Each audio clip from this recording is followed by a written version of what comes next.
this with the other senators so they could co-author. It seeks to address the country's learning crisis by ensuring that every child acquires essential literacy, numeracy, and socio-emotional competencies during the most formative years of schooling. Because this is a new measure, I don't think it's ever been heard before, right? And it's the first time that a senator has filed it, or is it also filed in the House of Representatives? Let's ensure that the measures we're hearing now have authors in the House of Reps, yes, and Kong Romulo, Kong Asidre, all of them, yes. So the K to 3 is very interesting, and because we ask, why is it only now? Because we had to review the K to 12, and the K to 3 must supplement or strengthen the K to 12. Then the proposed National Coordinating Council for Education seeks to strengthen policy coherence and coordination across the education sector. Complementing these reforms are the proposed amendments to the Adopt a School Act, which aim to mobilize greater support from the private sector and other stakeholders in advancing educational outcomes. So, for all of those present here and online, these were not, we have a body of work. I mean, all the pending bills, resolutions.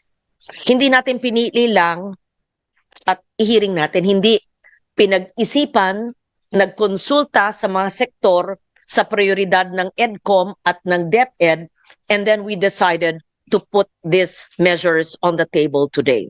So the Adopt a School aims to mobilize greater support from the private sector and other stakeholders in advancing educational outcomes. Taken together, these measures reflect a shared objective to ensure that our education system is better governed, better coordinated, better equipped to deliver quality learning opportunities to every Filipino learner. So I look forward to hearing from all of you on your insights, your recommendations, as we deliberate on these important proposals. May I kindly request our committee secretary to read into the record the presence of all our resource persons. Thank you. Good morning, Madam Chair, our resource persons and guests. To assist the committee in its deliberations, we are joined today by the following resource persons. May we kindly request that when your name is called, please raise your hand so we may identify where you are seated.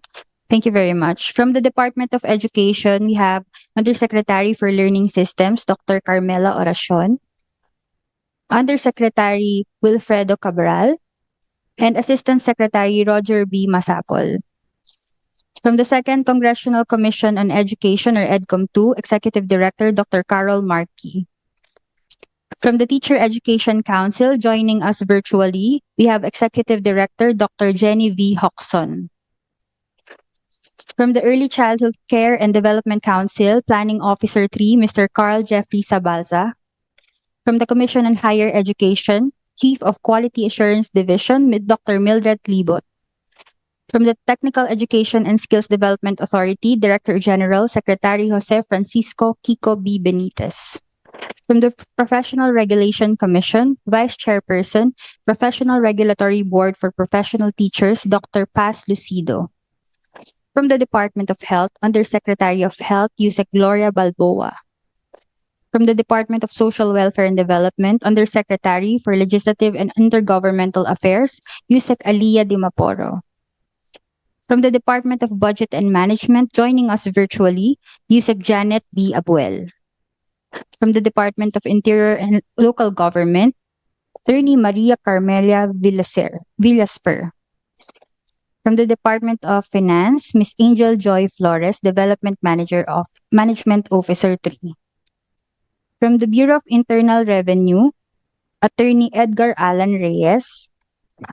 From the Bureau of Customs, we have Assistant Commissioner and Spokesperson, Attorney Vincent Philip Marunilla.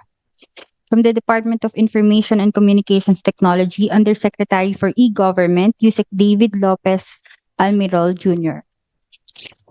From Department of Labor and Employment, Yusek Carmela Ilustre Torres. From the Department of Trade and Industry, ASEC Dominic Tolentino. From the Department of Science and Technology, Yusek Maridon Sahagun. From the Department of Finance, Director Maria Carla Espinosa. We also have from DepDev, Yusek Rosemary Edilion. From Knowledge Channel Foundation, joining us virtually, the President and CEO, Ms. Elvira Rina Lopez Bautista. From the Teachers Dignity Coalition, National Chairperson, Mr. Benjo Basas. From the Philippine Business for Education, we have Executive Director, Mr. Hannibal Kamwa. We will be joined by other resource persons at a later time. That is all, Madam Chair.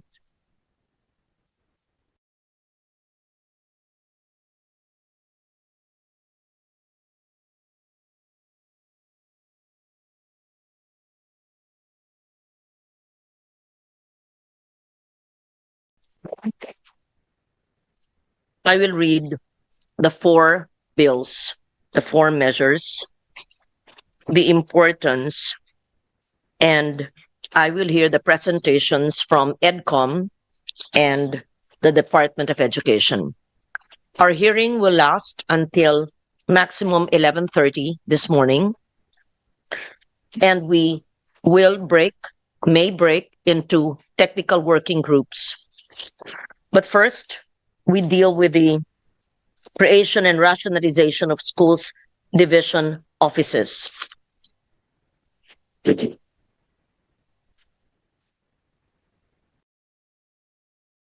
What are these bills? They seek to amend Republic Act 9155 by rationalizing the creation, organization, and the staffing of schools division offices, SDOs.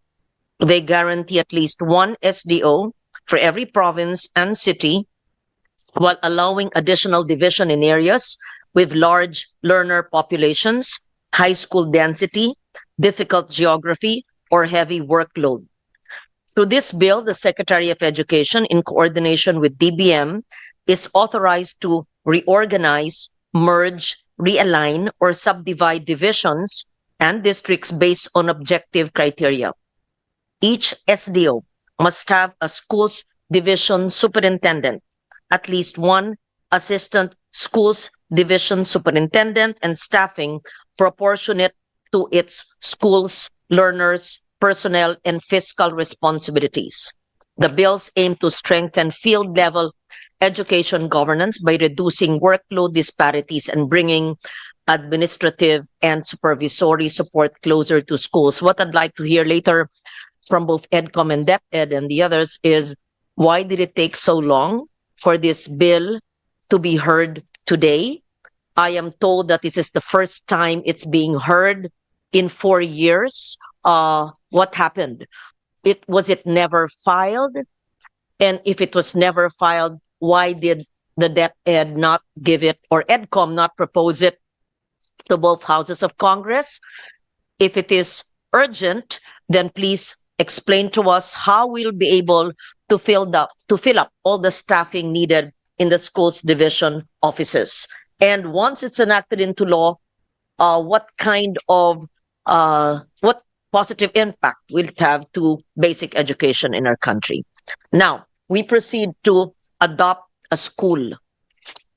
That was 1998 yet, on my first year as senator. Tumanda na ako dito, ngayon lang aamendahan. So yun na ang tatanungin ko rin sa DepEd at sa EDCOM. Hindi ko naman sinisisi si Dr. Carol Marquis. Ewan ko kung napanganak ka pa nung 1998 nung senador na tong tita mo. So, bakit ang tagal bago amendahan? Hindi ba nagmumungkahi ang DepEd or kami ba ang may problema? Pasa file ng file, hindi napapasa. Okay. So there are many authors here. Senator Gatchalian, Senator Bamakino, Senator Pia Cayetano, Senator Joe Villanueva, and this representation. The bill seeks to modernize and adopt the School Act by broadening the eligible beneficiaries to include the ECCD, or Early Childhood Care and Development, Alternative Learning System, TVET, basic education, and higher education. The bill will establish a one-stop shop and integrated online portal to process applications, coordinate donor participation, and streamline transactions with concerned agencies. As to the tax incentives, I believe that's why the BIR is a BIR here. Yes, and the customs as well. You're here for this bill, right? Okay. Yes. So the bill retains the 50% additional deduction for qualified adoption expenses and provides incentives for hiring senior high school graduates. They also provide tax and customs related exemptions for qualified donations, subject to safeguards, non-resale conditions, and implementing rules. The measures strengthen the Adopt a School Coordinating Council, formalize adoption through MOAs, aim to make private support for education more accessible, attractive, and accountable. K to 3, I mentioned it earlier. Let me just put into the record some points on the K to 3 Foundational Learning and Nurturing Care Act. I would be happy if my colleagues could co-sponsor or co-author this measure as well. So it establishes a national K to 3 foundational learning and nurturing care program focused on early language, on literacy, numeracy, social and emotional learning, and values formation from kindergarten to grade 3. I believe that Rina Lopez is online. Perhaps she could also make a very brief presentation and explain to us the importance of this measure through Knowledge Channel, through the research and preparation she has done in Knowledge Channel. It provides protected instructional time, clear learning standards, localized and accessible learning materials, and mechanisms for early identification and intervention. The bill adopts a whole child approach by linking foundational learning with health, nutrition, attendance, responsive caregiving, child protection, and learner well-being. It strengthens teacher specialization, professional development, coaching, mentoring for early grade teachers. It establishes a national K-3 dashboard. It provides for budget tagging and progressive prioritization of K-3 investments. I'd also like to know perhaps from EDCOM your views on this, and was this your recommendation? Do you support it? Because it was the Knowledge Channel team that proposed this measure to this representation. Then we have the Coordinating Council for Education. So this is a bill by Senator Sherwin Gatchalian and authored by this representation as well. It seeks to create a high-level education governance body under the Office of the President to strengthen coordination across the education sector. The National Education Council, honestly, I'm sick and tired of councils because since 1998, we've been creating commissions, councils, ang pinapadala ng mga cabinet, because there's so many councils, are representatives who sometimes are competent, but oftentimes also are just there to represent, to listen, but don't have the authority to decide.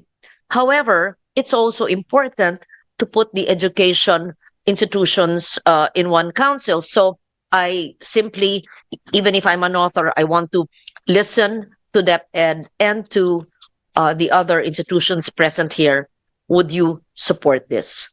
So it proposes this council, and the council will develop a national education agenda, setting long-term education goals, priorities, strategies, and investment direction across DepEd, CHED, and TESDA. And it proposes to create the National Coordinating Council for Education, NCCE, as the primary interagency body for directing, coordinating, and monitoring education and workforce development reforms. I guess the reason also for this measure is because sometimes, I'm not saying all the time, and it will depend on the cabinet, hindi nag-uusap minsan ang heads ng mga ahensya. Parang nag-uusap lang pag may budget hearing magkakatabi. I'm not certain that's all the time. Perhaps it's not under your leadership, but we have it sometimes happens. So this will align the agency policies, plans, programs, and budgets with the National Education and Workforce Development Plan. The measure addresses the fragmentation in the trifocalized education system through a permanent coordination, planning, monitoring, accountability, data systems, labor market alignment, and reporting. So I've talked too much. I will listen first to the Department of Education and second to EDCOM for your presentations. And I would like to hear from the Commission on Higher Education and TESDA as well. We will see all the others in the private sector, of course. Please just raise your hand, and those online can also give us a sign when I can't see you. If you would like to, please give your comments on the measures. So may we start? Marami kayong depth dito. No, USEC for Learning, Dr. Carmela Oracion. I would assume po that you are representing Secretary Angara. And it would be USEC Wilfredo Cabral who will make the presentation. So will you give your comments on the 4 measures or only selected measures where you're ready to present? I'll move on the first regarding the change, the proposed measure on reclassification of SDOs, an amendment to RA 9155. When I call the agencies of government and the private sector, are they here? Yes. We have the professional teachers. Of course, we have the PRC. We have the Teachers Dignity Coalition. Yes. Yeah. Yeah. Could you also, we'll check, you should have invited also the ACT teachers party list. Next time, we invite them, okay? Please proceed. You said, Cabral, you Yes, are referring to the first on the rationalization of the schools division offices. Yes, Mr. Yeah. Madam Chair. Are not ready to comment on the other measures? I think we focus first on una the muna. first Sige measure, po. Okay. Madam Chair. Please So proceed. Thank you. just to present the profile of the department in relation to Republic Act 9155, currently the organizational structure of the Department of Education follows this reporting structure, and this is so designed so that we ensure strong leadership and accountability and efficient coordination, aligning key functions under the Office of the Secretary and organizing services into clear operational clusters as strategic management, governance, learning systems, and reducing duplication and strengthening oversight. On the next slide, the regional offices under the rationalization plan structure is also governed through a clear and functional framework under the leadership of the regional director and assisted by an ARD or assistant regional director with support advisory units such as legal, ICT, and public affairs. So it's also organized its functions and operations into Sir, special. could you kindly bring us back to the first Yes, ma'am. slide? Yan, okay. Kasi maliit. Okay. Sorry, it is a PDF format. No, that, I know. yeah. Yeah. May heart. Ay, ang liit. Yes, ma'am. Medyo malaki. Okay. Sige, please proceed. Yes, Madam Chair. Thank you. On the regional office, there are several divisions like the Curriculum and Learning Management Division, the Education Support Services Division, Field Technical Assistance, the Quality Assurance, Policy Planning and Research Divisions, the HRDD and Admin and Finance. So all of these are functioning so that it addresses critical areas such as learning resource, school health facilities, program support, personal development. Overall, the structure strengthens the coordination, technical support, and accountability at the regional level, thus enabling responsive, data-driven, and well-supported education service delivery. As to the classification of the region, there are uh, four regions: Region 3, 4A, NCR, and NRR, with the corresponding number of schools division offices, and a medium region composed of 1, 5, 8, 9, Caraga, and 8, and the rest are seven uh, are regions with small divisions of seven, and the highest is 11. This current reclassification of regional offices into large, medium, and small categories is based on the number of SDOs. They oversee, reflecting the varying scope and complexity of regional operations. This size-based classification provides a practical basis for aligning staffing, resources, and operational support with workload requirements, thereby promoting efficient management, equitable distribution, and response delivery across regions. If we enact this into law, how many would you have a proposal already? You have a slide. SDOs will you have in the large or medium regions?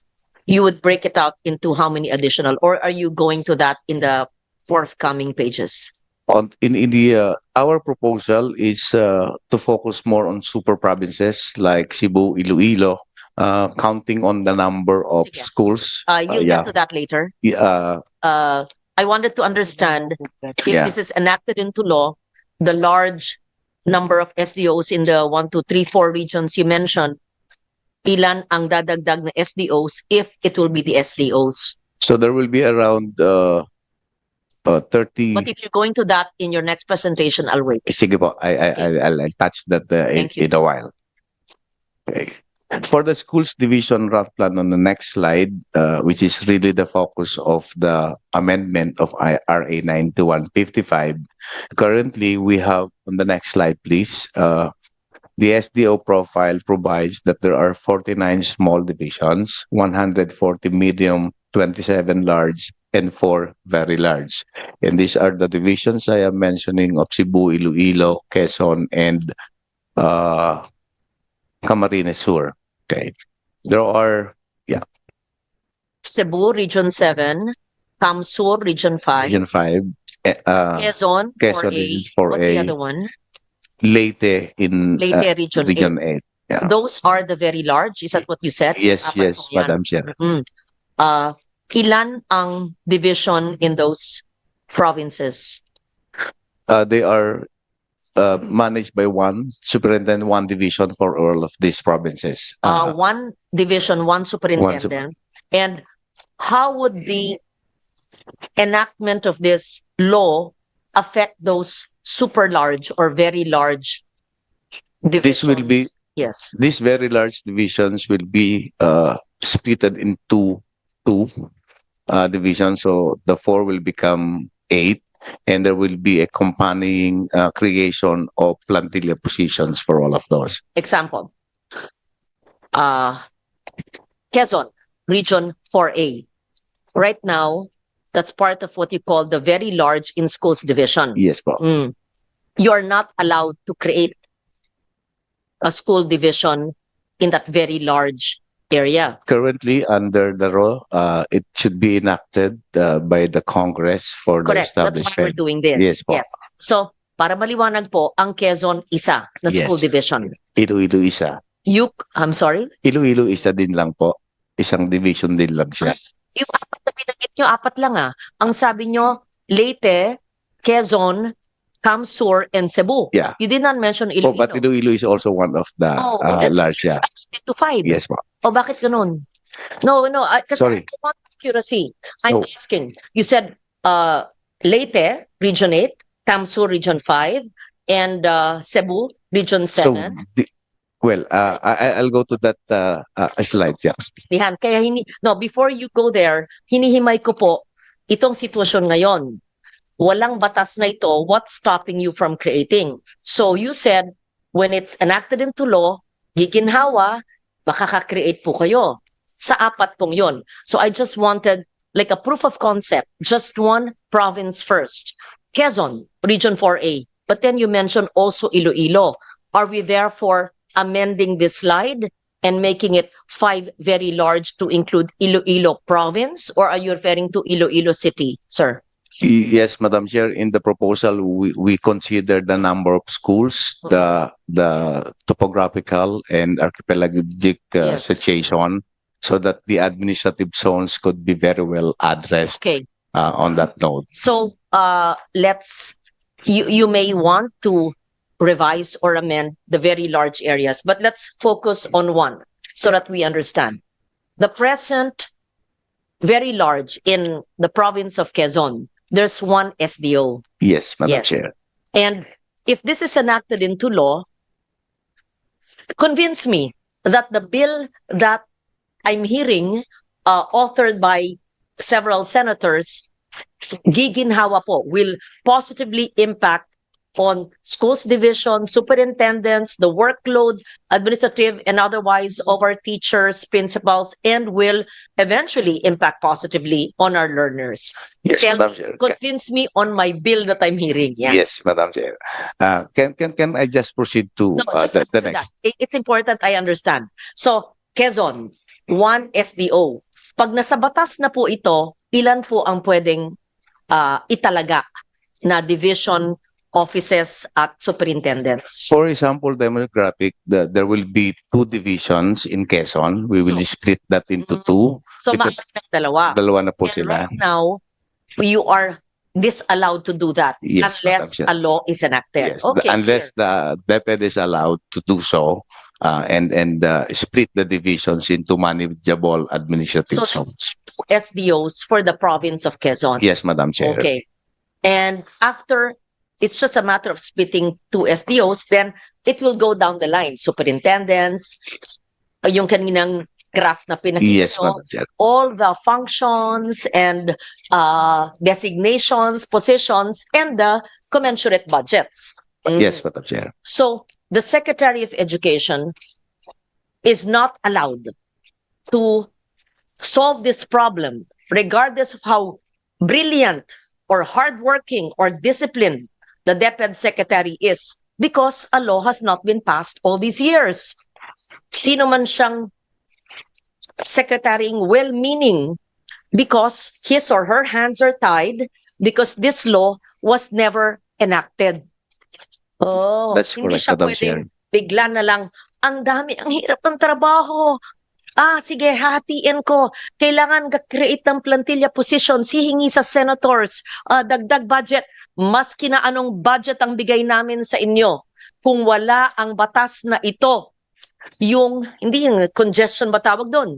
Yung dami ng trabaho, congestion, ang work, at kulang ang personnel, qualified, competent personnel should be allowed by law. Okay. Gaano katagal na po kayo, Yusek Cabral, sa DepEd? I started as a classroom teacher, 34 years na po ako. 34 years. Taga saan po kayo? Taga Mindoro ako, ma'am. Oriental Mindoro. Oriental. Yeah. Napakaganda. So 4B. Okay. So isang SDO is allocated per city and per province. In your presentation earlier, kasi maliliit, lahat ba ng probinsya at ng syudad may isang SDO, o hindi na natin na-fill up lahat yan? All of the cities component or Meron ay meron po. At lahat ng probinsya meron Lahat ng naman. probinsya ay meron. Okay. Yes. So, this bill empowers the secretary to create more SDOs. Yun lang pala ang problema. Why did it take so long?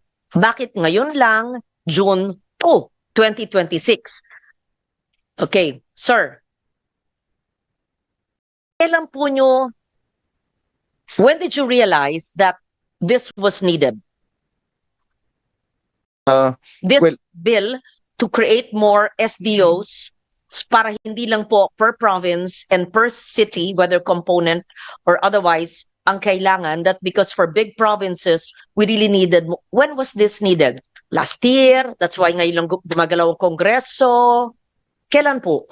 Well, Ngayon lang ako nag-chair ng basic education since 1998, so I'm asking this question. I'd like to know, because if it's the inaction of Congress, let it say it.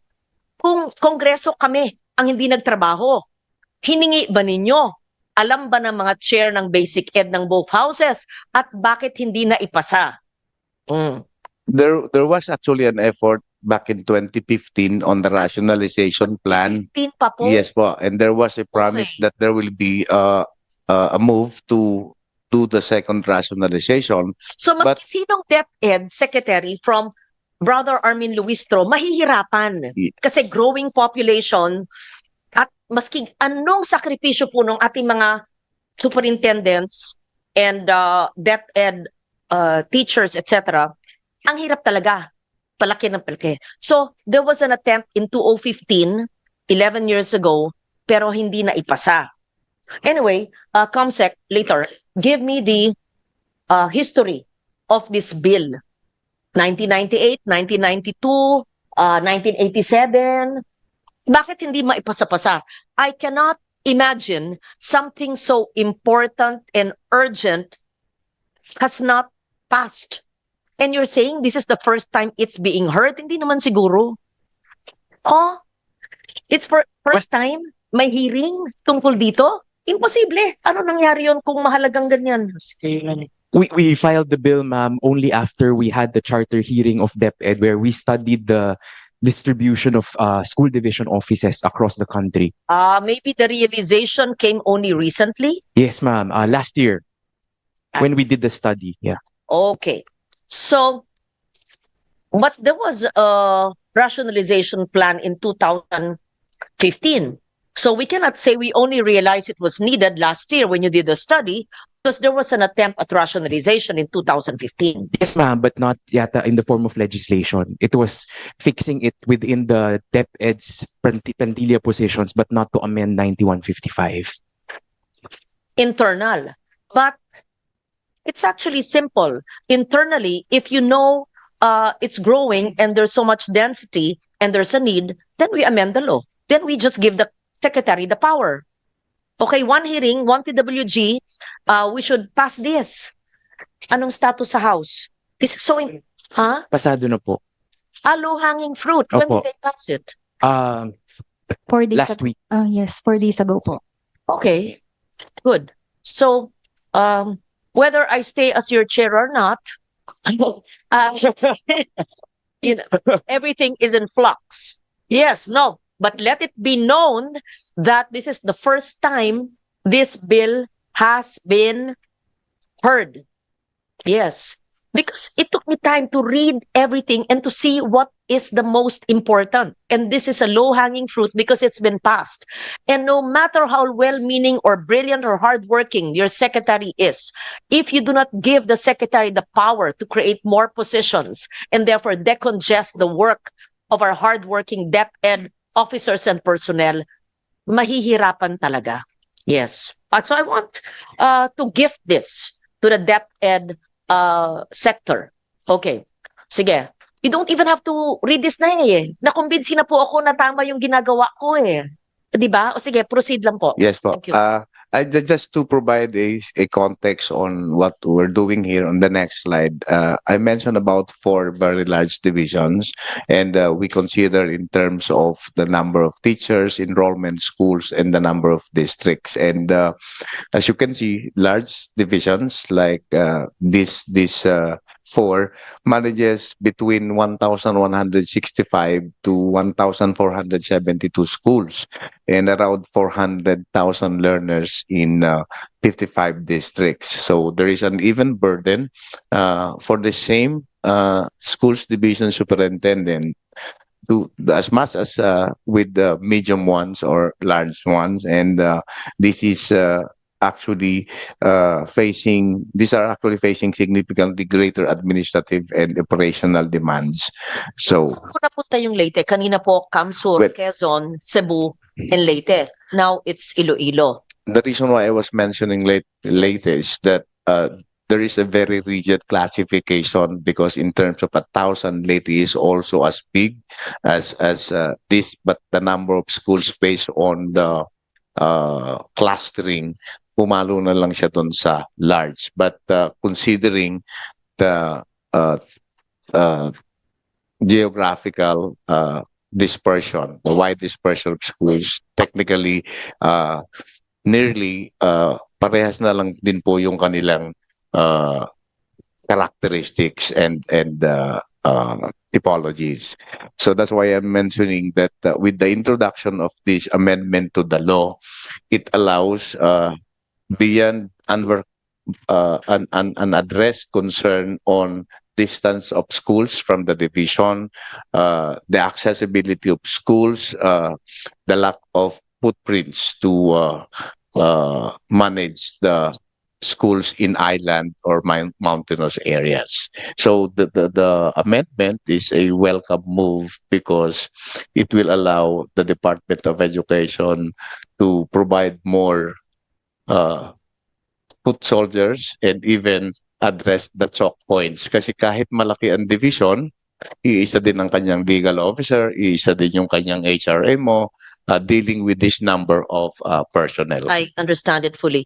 Gusto ko po makilala ang mga SDO na mga probinsyang to. Not today, sa TWG, I'd like to talk to them. Mga bayani. Ang Yes hirap po. naman nun. Yes po. Yes. Isama nyo yung Leyte kasi sabi nyo Kamsur, Quezon, Iloilo, Cebu. When we talk about Cebu, this is city or Yeah. province? Yeah. Yes po. Province. Province. And Iloilo, that's province, right? Yes po. Okay. So we have 18 priority provinces po under this initial rollout because we cannot do it one time. Given the fiscal sustainability, it will strain completely the fiscal space. But at least if we have the blueprint of how we do it, then at least the next administration, the next secretary would have a full glance of what's really happening down the line. If we pass this into law this year, DBM, are you present? They better be ready with the funding requirements. So we must put it in the GAA 2027. Okay?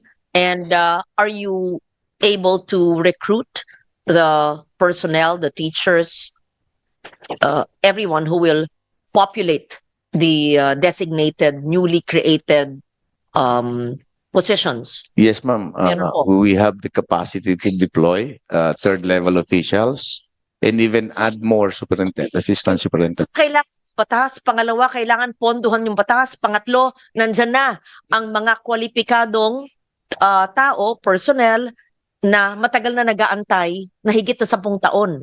O sige. Thank you, Madam Chair. Bakit ngayon ka lang? Ganun. I just would like also to highlight, ma'am, that because this is within the framework of optimize, align, and embed, which means we are going to optimize the capacity in terms of workforce of each of the division, address the choke points, align in respect to personnel as well and the function, and again, i-embed natin kung ano po yung mga kakailanganin. So we will be operating on that and we will determine the threshold of how many schools should there be in one division for a manageable supervision of those schools. So we are looking at 740 as a baseline. Past 740 that you have to address that separately.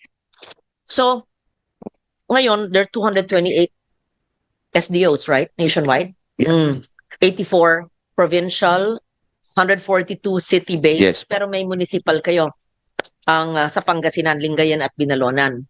So may SDO ang LGU municipality, hindi city.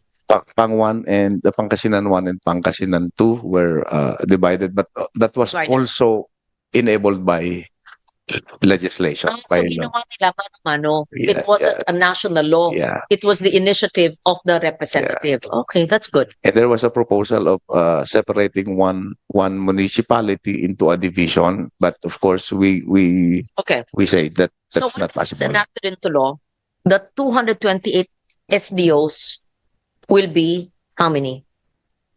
You mentioned 700. Is that number of SDOs? Well, the 700 is the number of schools. 700 for in a division. So how many SDOs? Do you already have that? Wala pa. Wala Okay. pa po. For the TWG, please prepare. Yeah. If it's enacted into law, how many SDOs, which provinces or cities will you divide? And under the SDOs, it goes down the line and the budgets needed. Unless you're ready to answer that now, but sige, proceed with that. The initial computation for at least for the four has something to do with about 3.4 billion. I'm not referring only to the four. I'm Yes, talking about the enactment of this bill into law. So we're addressing the national problem. We're saying this, ma'am, as a sample, so Yes. that we can do the iteration should the 18 provinces be considered initially, considering the four dimensions that we are looking: the teachers, the enrollment, the schools, and the district. Okay. Because we would like, as much as possible, to take this opportunity to really address yung mga nakalimutan under the rigid classification of SDO. So, but initially, we set the 740 as the threshold for the number of schools, regardless of the learners, and we have a computation 740. Yeah, opo. Because if we reduce that 740 to about 600 or 500, that will cost a lot in terms of putting the entire staffing complement for the division, its infrastructure, and so on. I think, can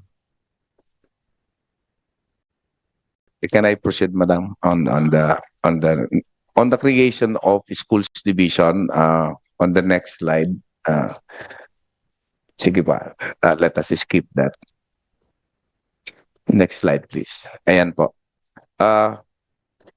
We create the interim divisions under the department order, which was issued sometime in 2002, and it was amended by DO 58 of 2002.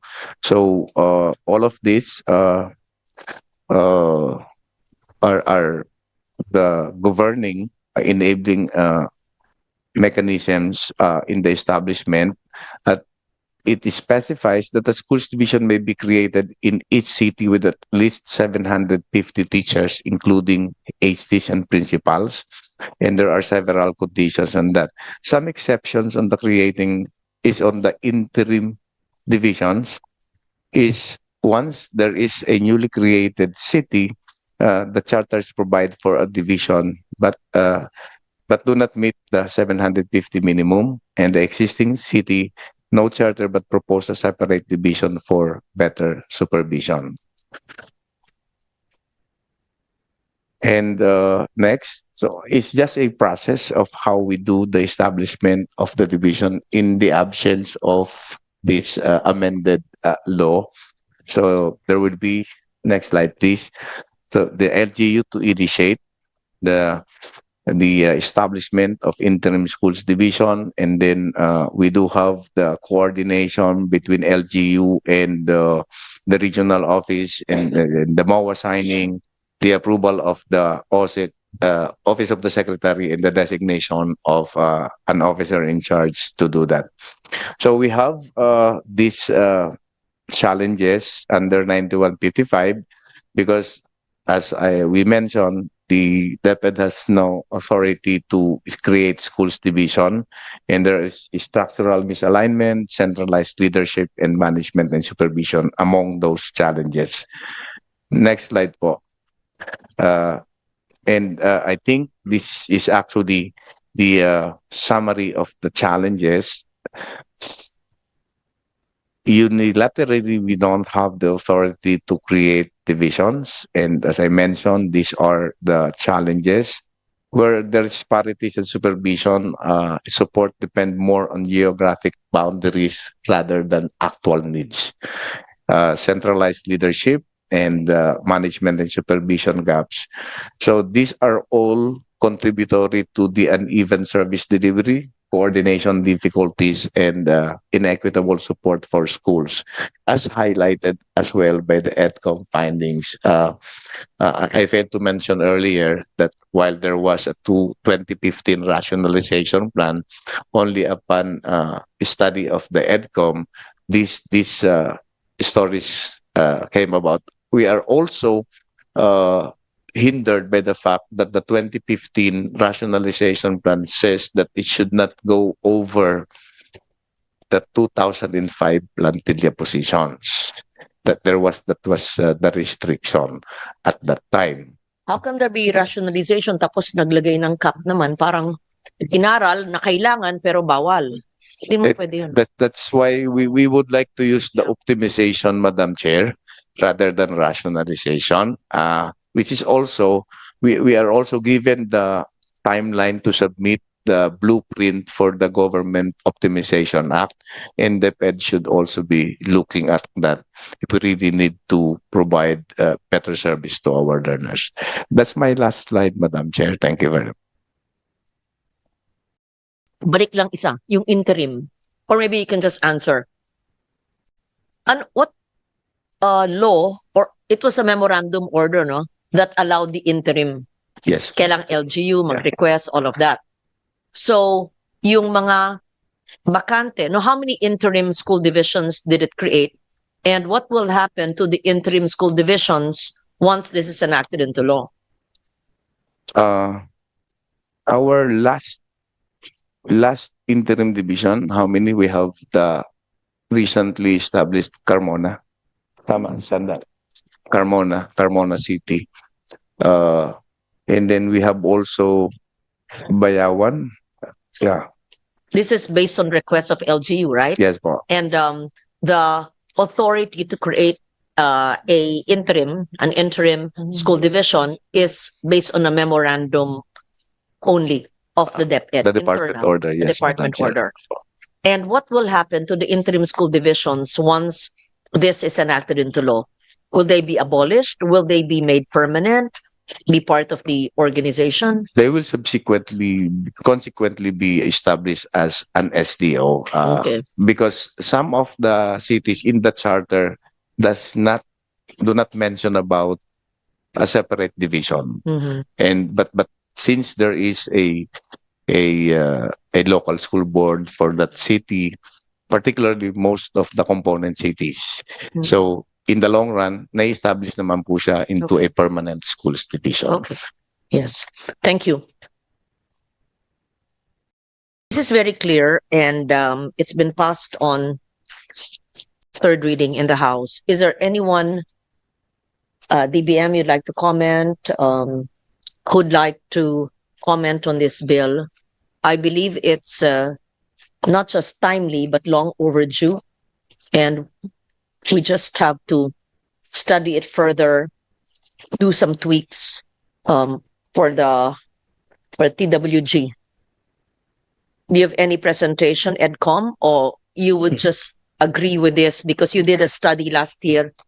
Is there anything different from the presentation of DepEd, Dr. Carol?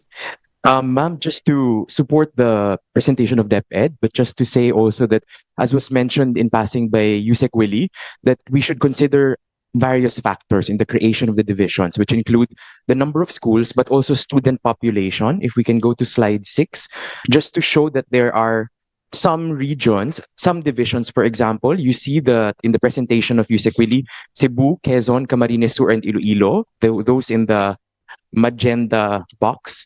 But on the left-hand side, you would see that despite having fewer schools, they have similar number of students that are extremely high. Quezon City, Rizal, Bulacan, Cavite, and Davao City.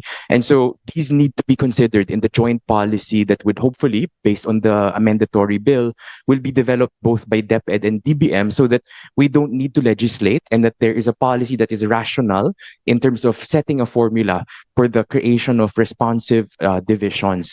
If we can show also slide 9, we just wanted to highlight, for example, that Rizal has 362,000 students, Bataan has 85,000 students. But as was mentioned by Yusek Willie, next slide, yung sinasabi po nating kakulangan ng classrooms, lahat po ng divisions may isang engineer.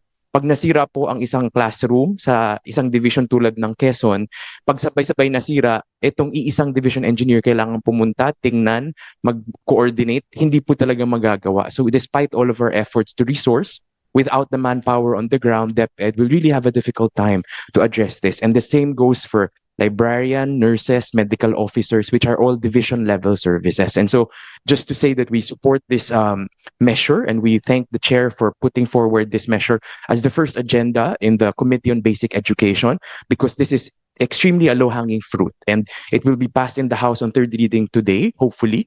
And we look forward to the passage of this measure because this will really relieve a lot of our schools on the ground to get the support that they actually need, as was envisioned in RA 9155 in year 2001. Thank you, Madam Chair.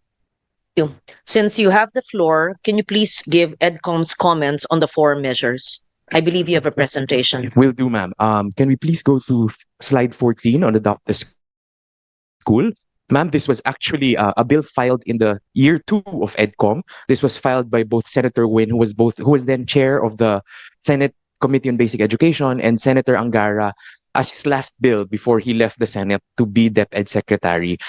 We noted in the study of EDCOM in the second year that despite the Adopt a School Act being in place since 1998, in fact, napakababa po ng na-generate niyang resources compared to other countries and compared to the Brigada Eskwela of DepEd, which is able to gather billions of support for schools. Yung funding po natin for Adopt a School na na-generate has ranged from 200 million to 400 million only, despite the existence of very generous incentives. Next slide. We note that since 1998, most of the supports has gone towards provision of equipment and supplies, construction of facilities, as well as repair and renovation works. Next slide. We wanted to highlight that the law is quite ironic because in 1998, it envisioned that the policy will support philanthropy towards DepEd, CHED, and TESDA. So naisip po niya na dapat yung private entities makasuporta sa public school, elementary, secondary, or tertiary. Pero naglagay siya ng polisiya na pag may memorandum of agreement na ang mag-a-approve, si superintendent ng DepEd. So kunyari po may nag-donate sa isang SUC, may nag-donate sa isang public TVI, at least based on the law, si SDO, nakukonti na nga ang tao, siya pa rin ang mag-a-approve ng MOA for Adopt a School. Next slide. The proposed measure that was filed envisions to expand the coverage of Adopt a School to be more responsive to what we see our needs today, including support for teacher training, support for the alternative learning system students, donation of real estate property, kasi po ngayon kahit may pondo, kung wala namang lupang tatayuan, hindi rin magawa yung mga school buildings. Pwede nga rin pong pati lease ng facilities maisama dito. Health and nutrition packages, because as we realize now, nutrition and health are very critical needs of our students. Assistive learning devices and equipment for learners with disabilities, scholarships for tertiary education, underprivileged students, and also labor training expenses for the enterprise-based education and training. So this brings forward the Adopt a School Act from 1998 to 2026 in light of the recent legislation in the education sector. Critically, it is also important that it establish a one-stop shop of DepEd, CHED, TESDA para mapabilis po ang pag-apply ng incentives. Kung sino man pong tanungin nating private entities, kahit may Adopt a School Act, para kang dadaan sa butas ng karayom para makakuha ng incentives. After po ng 1 taon, 2 taon, gumigive up na lang po sila. Kaya po marami nagbibigay, hindi na nag-a-avail ng incentives. Kaya marami pa rin pong gustong magbigay, hindi natin naiengganyo yung makapagbigay. We also would like to highlight that currently there are no dedicated personnel to man Adopt a School. Designation lamang po ito of already overburdened personnel of DepEd, CHED, TESDA. So wala pong full-time na gumagawa nito kahit na napakalaki ng potential to also generate resources to support education because funding naman cannot just come from the national government. You pause, sir. There is Yes, ma'am. one-stop shop online portal now in DepEd. None, ma'am. Oh, but nothing would stop you from implementing this provision of the amendment to the Adopt a School while we're still hearing it.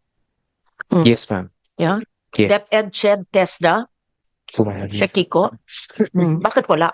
Hindi naman kailangan, Ongoing po Kasi- yung maaari naman kayo mag-create ng programs eh. Hindi naman kailangan batas ng batas lahat eh. yes po. Mm-mm. So for the creation of the one-stop shop by DepEd, Ched and Testa, actually DepEd has started the work on putting it together. Hindi pa lang natatapos, so hindi pa technically nalo-launch.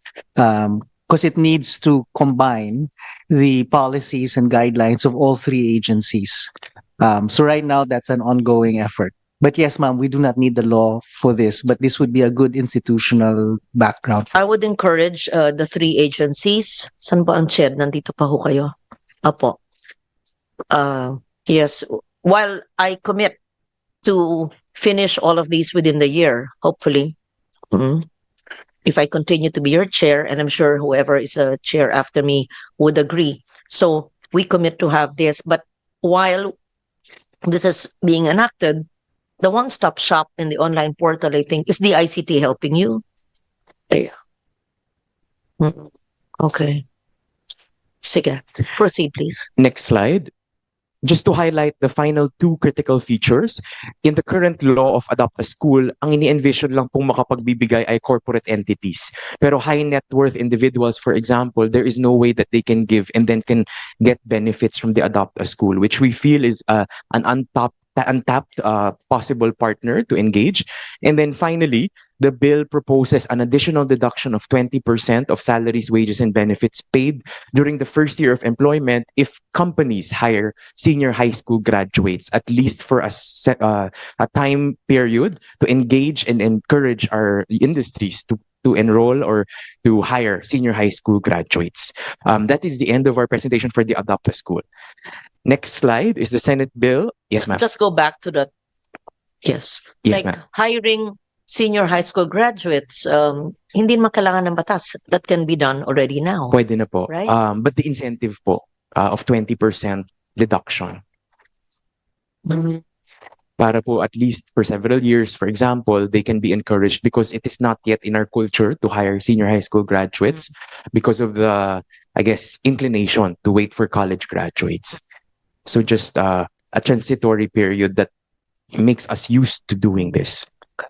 Yeah. Thank you. Next slide is our comments on the K-3 Foundational Learning and Nurturing Care Act that was proposed and championed by Ms. Rina Lopez and Knowledge Channel Foundation. Next slide. In year 2 of EDCOM, the title of our report was really Fixing the Foundations kasi po ito talaga ang pundasyon ng lahat ng pagkatuto. At ang foundations, ibig sabihin para magawa siya, hindi pwedeng si ECCD Council lang, hindi pwedeng si DepEd lang, para siyang relay. Kailangan po nilang magpasahan ng maayos at kailangan nag-uusap po sila. Next slide. Just a few data points to highlight the need for this measure. We see that currently across our grades 1 to 3 students, 48% are now grade ready.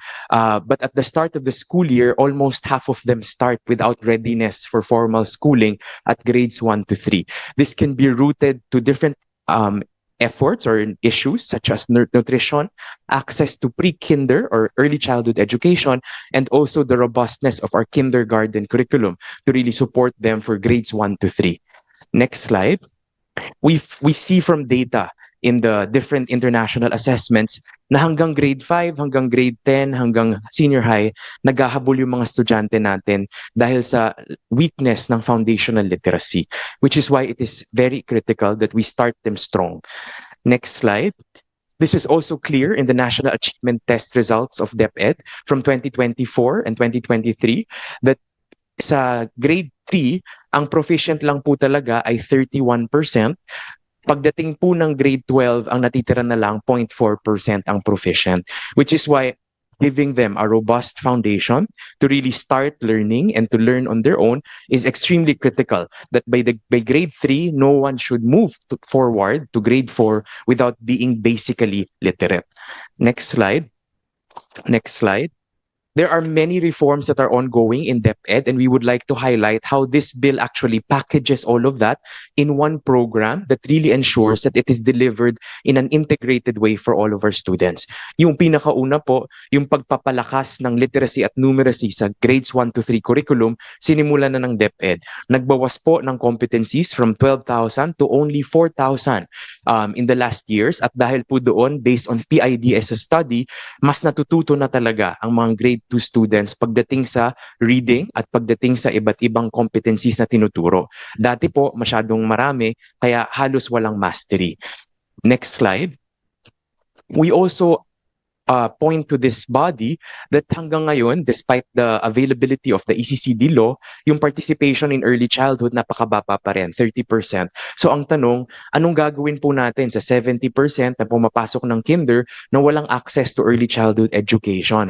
Meron bang extra support? Meron kayang summer bootcamp or meron pwedeng summer bridging program on early childhood na pwedeng i-initiate ang DepEd sa pamamagitan ng batas na to kung may suporta at resources mula sa Kongreso? Next slide. We also noted in our many discussions with DOH, and I believe we are joined by DOH here, na hindi pala natatapos ang nutrition and health needs ng mga bata sa first 1,000 days. Next slide. Currently, may school feeding program ang DepEd. Next slide. Pero ang tanong po namin lagi, yung mga stunted na or yung mga severely wasted na bago pa man pumasok sa DepEd, pareho po ba tayo ng ipapakain sa kanila kaysa sa mga batang wasted lamang? Ano po ang ibang suportang kailangan nila para talagang makaungos or makapagpabuti ng kanilang kalusugan maliban sa feeding na pare-parehas po ang menu? Next slide. We also realized recently na pagdating po sa DepEd, napakaraming bakuna na ginagawa pa rin. Measles vaccines, tetanus vaccines, ginagawa pa rin po itong mga ito dapat sa mga bata. Pero sino yung nag-hold ng accountability in terms of the children actually receiving it? Is it DOH? Who monitors? Kasi nakita po natin sa pag-aaral, may mga taon pala na ang immunization or yung mga vaccines, delayed ang procurement, failed ang procurement. Paano pag hindi na ibigay, kailan ihahabol? Sino ang talagang sumusubaybay? Next slide. We also note that when it comes to teachers, as is also underscored by the bill championed by Knowledge Channel, wala pa rin po talaga tayo masyadong prioritization of early childhood teachers to teach in grades 1 to 3. Bago lang po ang curriculum ng CHED noong 2017, nagsisimula pa lamang graduate ang mga bata, pero kailangan pa nating i-incentivize na ang magtuturo sana ng grades 1 to 3 talagang trained for early childhood education. Next slide. As we also discussed in our briefing, Madam Chair, pagdating po sa availability of learning resources that is localized, culturally relevant, and accessible, malaki pa rin po ang kakulangan. Based on our data, 60% of Filipino households don't have books at home. At makikita po natin ang literacy hindi lamang po responsibilidad ng DepEd, responsibilidad din po sa tahanan. Kung wala pong libro na pwedeng mabili ang mga magulang para mabasahan ng libro ang mga anak nila pagdating sa bahay, NBDB here. wala. Isama nyo sa next hearing or TWG. Yes. Thank Yun po, and kulang pa po tayo ng focus sa pagsuporta ng development ng mas maraming libro na affordable, quality, at culturally relevant para sa ating mga bata sa mga edad na ito. And finally, Madam Chair, in the study of EDCOM in our first year report, lumabas po na bagamat tumaas ang pondo ng edukasyon mula 2016 hanggang sa ngayon, karamihan po ng pondong ibinigay na tumaas sa pondo ng DepEd napunta po sa senior high school at saka sa RA 10931, pero pagdating po sa primary education or itong foundational years, hindi po masyadong umaakyat yung pondo. Ito po yung foundation natin para talagang natututo sila simula pagkabata so that they can maximize senior high school and also free higher education. I-pause there. Kaya nga, pagdating sa grades 10 to 12, ay baka mahirap nang masagip yung Yes, ma'am. problema Yes. dahil sa pundasyon pa lang ay hindi natin nabigyan ng sapat na pansin. Yung early childhood care and development, batas yan, I think 1998 pa yan, 2001, ages 0 to 4. Ang K to 12, oo, Yes. saan yung missing between the early ECCD and K to 12. Kaya napakahalaga, this is foundational learning. Ano nga ba yung pinakita nyo sa akin, DepEd, nung isang araw na ang mga high school, even college graduates, or yung 10 to 12 na grado, pero nahihirapan pa rin magbasa, 82%, 88. 88 ba? Yeah, 88% 88% are not independent readers. not independent readers. Ano ang capacity ng pagbabasa? Grade 2 ba? Hindi naman. Iba-iba, ma'am. Iba-iba, ma'am. Pero basically, that's the assessment of DepEd was you will have them read a paragraph or a short story, Yeah. but they could not make This analysis is for or grades 10 inferences. to 12. Yes, ma'am.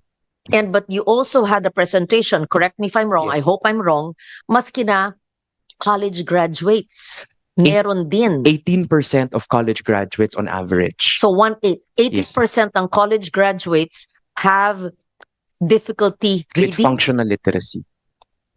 functional literacy. Tapos itong grade 10 to 12, 88%. Opo, based on the grade 11 assessment conducted So by it's DepEd. good that we're helping Yes. high school, okay, senior high, pero nga, ito yung missing. Yes, ma'am. Mm. Ito po yung ugat na kung ito maayos natin, kahit hindi na tayo mag-remediate in the future kasi Yes. natutukan na natin simula No, pagkabata. you're correct. Tama nagre-remediate. Kasi nga, nandyan yung problema. Pero hindi pwede ang ugali natin puro remediate kasi hindi natin pinondohan, sinuportahan, or hindi man natin alam na yun ang problema. So in short, we must attack the problem from the root cause. And this is the root cause. So I believe this is also a priority equal to the others we mentioned. And but what I'd like to know here, DBM, DOF must also answer the budgetary needs of this measure. Because we may give false hopes and pass it, that's good, but paano yung budget? Kaya ba natin? Have we quantified here the budgetary needs? Parang hindi eh. Wala pa eh. Yun We- kailangan himayin natin. Tulungan niyo ako, EDCOM. We've been trying, ma'am, for the last 3 years, pero yung challenge po kasi yung sa budget ng DepEd, hindi nakatag by grade level. So, budget ng elementary, saklaw na po lahat. So, pag tinitingnan namin, ano ba talaga yung kailangan for kinder to grade 3, ang hirap niyang i-breakdown kasi masyadong nakalampo lahat. So, this will with the budget tagging proposed by the measure, then we can do that moving forward para natatrack talaga natin what is the per capita expense of our country at the primary level. Encourage also local governments and even CSOs in the provinces, in the regions, in the faraway places to have reading sessions, read along, di ba? Imbis na lahat nakatingin, makita mo maski mahihirap pero may telepono eh, may smartphone. Imbis na itabi muna lahat sa ilalim ng mango tree, di ba? May reading sessions. Tapos yung mga aklat na sa atin. Kasi nakita ko nung isang araw, nagpunta tayo dun sa aral program, may pinakitang aklat, tapos yung gown, ano ba yun? Yung pinakitang mga letrato, Disney characters, hindi masama, oo. Pero parang you cannot identify with the figures that are shown in art cards because it's very glamorous and it was foreign looking. Kaya gusto ko sanang isama ang NBDB so that we can encourage more literaries, more publications in the local level because we're so rich in our local culture. Yeah. Okay. So this is very exciting. Yes. Yes, ma'am. But okay, proceed. Thank you, ma'am. Next slide is on the National Coordinating Council for Education Act. Yes, ma'am. Before you proceed, I think Dr. Jeannie Hoxon of the Teacher Education Council on Zoom. O sige. May Good we morning, see her Madam Chair. Good morning. Good morning, ma'am, and colleagues. With your permission, Madam Chair, the Teacher Education Council would like to give comments on Senate Bill number 1853 on strengthening K-3 foundational learning. Please proceed. Thank you. Thank you, Madam Chair. We will send our position paper, and we apologize. We do not have any presentation, but only to indicate that the Teacher Education Council supports heavily the the Senate Bill 1853 on strengthening the K-3 foundational learning and nurturing care.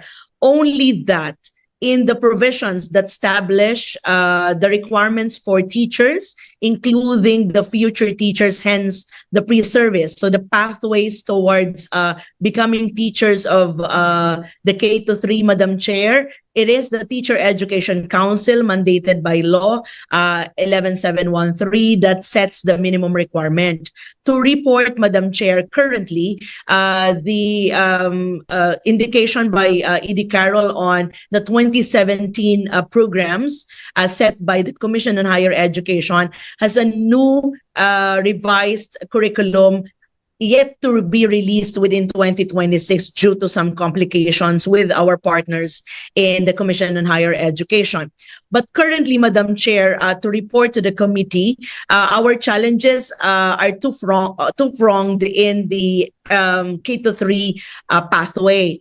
The first one, Madam Chair, is that we do not have enough teacher education institution supplying the early childhood to support the K to 3. The reason for this is because we do not have enough teacher educators, meaning the teachers in the TEIs who are educated with the degrees, with master's degrees as minimum requirement of CHED to teach and conduct early childhood. This is particularly true, Madam Chair, to areas like BARM, where we need it the most. But they cannot offer early childhood programs to support future teachers because they do not have the teacher educators in that regard. We propose, therefore, Madam Chair, that we add a provision to support that development within our TEI so that they can be funded, that the Commission on Higher Education through the TEC can support the development of buildings and other laboratories badly needed in the development of teachers for early childhood. The second reason, Madam Chair, why we do not have supply is because in the Department of Education, we have yet to fully establish that the need for early childhood is a requirement. In most cases, Madam Chair, in recent years, the provision of requests for applicants is only mentioned in the elementary level without full regard to the K to 3 as a separate expertise. And so therefore the TEC is forwarding a position that this be also included, if not as a full provision, but in the IRR, that the Department of Education separates the requirement for our K to 3. Other than that, Madam Chair, the rest of our comments and position is to support with few tweakings, and our position paper will be sent to the committee. Thank you, Madam Chair and colleagues. Thank you very much, Dr. Jenny Hoxon, for that. We Madam take note Chair. of what you said, especially BARM. We would like to hear from the DepEd. What are we doing about it? What are our plans? Maybe we can have another or a special session on the issues in BARM. Yeah, that's. Thank you. Is someone else raising? I heard someone's voice. Yes, Dr. Yeah. Paz Lucido, chairperson of the PRC. Vice Chairperson, please proceed. PRC, Board for Professional Teachers, we are fully supportive of the bill. But I'd like to make a comment on the Section 7, that is teacher specialization.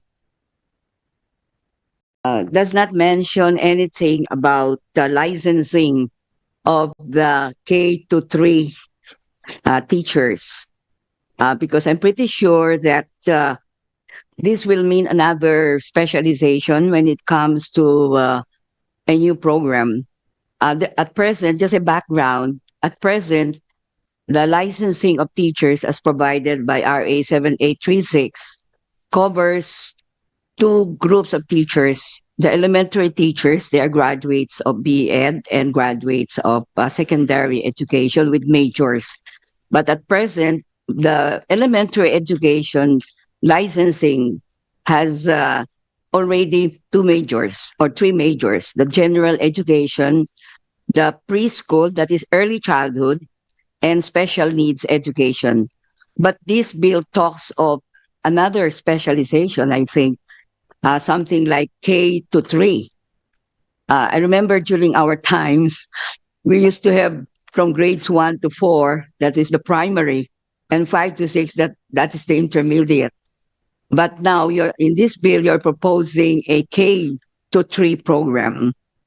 So that means two things. CHED should offer a program with specialization in K-3. And of course, I see here that all current K-3 teachers shall be deemed qualified during the transition period. So we are now talking of a transition period to implement the qualification of the teachers who will handle K-3. So at present, we have the early childhood specialization, which covers only the kindergarten.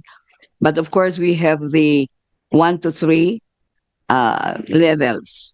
No, so I'm just proposing that we come up with another provision here under Section 7 that will talk about licensing of the specialization.